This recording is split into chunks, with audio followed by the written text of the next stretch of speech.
Hiya, it's Alia. I'm here to talk about my Rolls-Royce project. So just starting off, just simple as I've gone with a brief, just trying to understand it a bit better. And then straight away receiving the brief, I thought it only makes sense to look at the Phantom itself. I really wanted to understand the interior, you know, the technology behind the car, so I've done little bullet points, blah blah. To be honest, I've jumped straight into research here because I knew I was looking at florals, so the idea of biophilia came in straight away, so yep.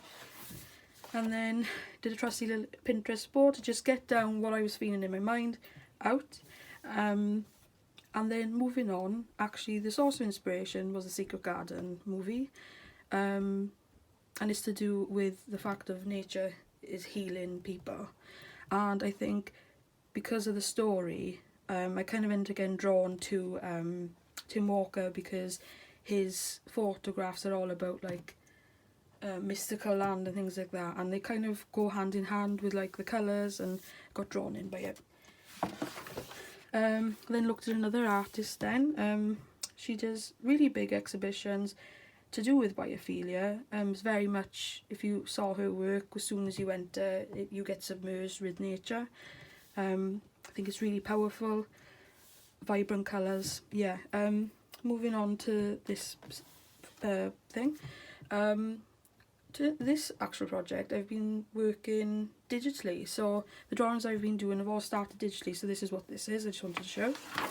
It's not really picking up on camera so much, but I've printed off images of the rest of the drawings I've done, and underneath then are the photographs from Botanical Gardens, which I took inspiration from. I started working in paper, so it only made sense to look at paper artists. Jeff is a paper sculptor.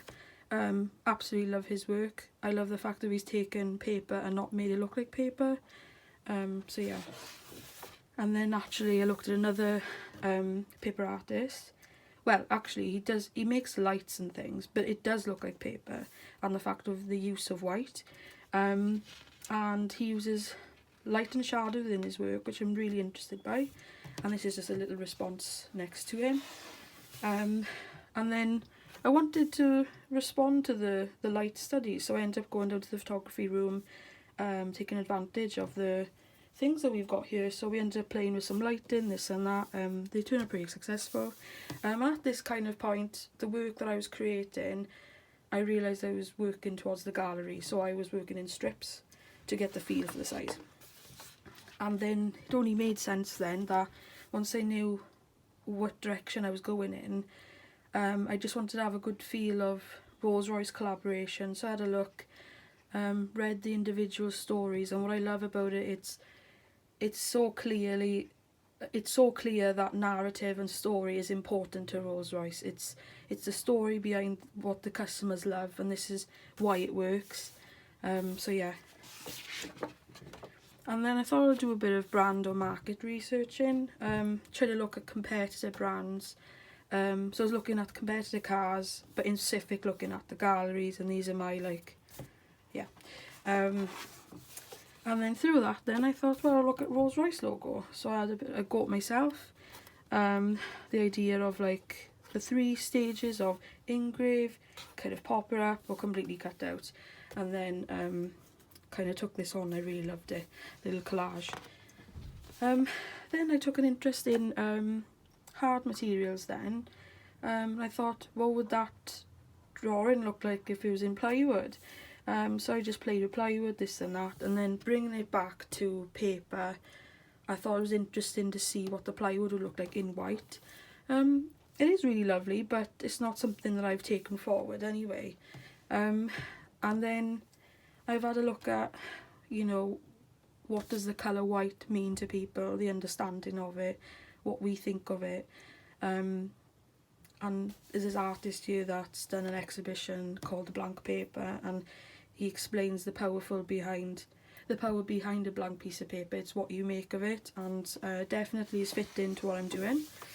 This is a colour story. At this point I'm working out, I'm working on leather, a bit of paper, I'm not sure in restriction, but this is what I'm going with. I decided then to do an emboss. And I absolutely love the tactile feel of this, and I ended up then going for a little shop and came across these wallpaper samples that very much were giving like the same feeling as an emboss would. So I really enjoyed the texture, and I think this is where I started getting inspired by texture. Then I ended up looking at texture and things. Here's me just a bit of mark making, a bit of drawing.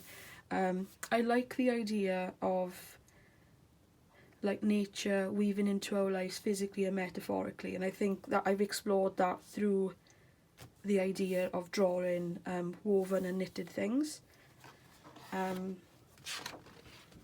then these, I went from just having a bit of a draw to then back on digital, and I love these texture drawings. And then I thought then, to push it, I wanted to know what using different texture tile, what would my designs look like on that.